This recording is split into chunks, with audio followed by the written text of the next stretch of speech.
She gazed down again into the room they'd already uncovered at the edge of the T. Neat walls dropped about 80 centimeters down to the original floor, which was slightly uneven with adobe wash.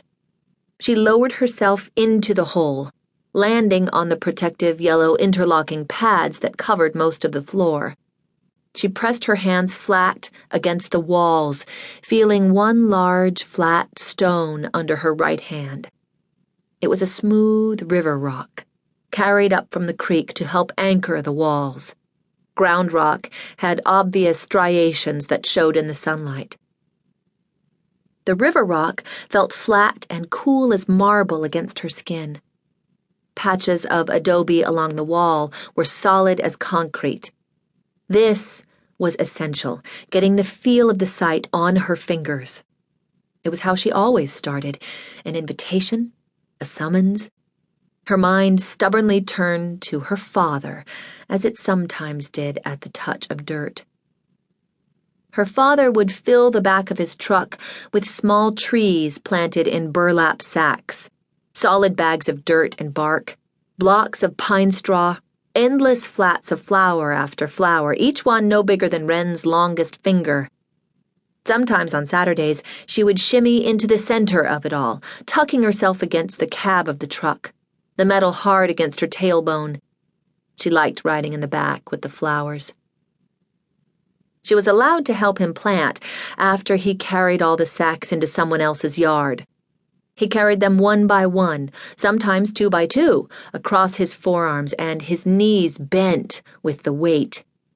Sweat would drip down his face, and when he took off his headband, he would wring the sweat out of it in a steady stream.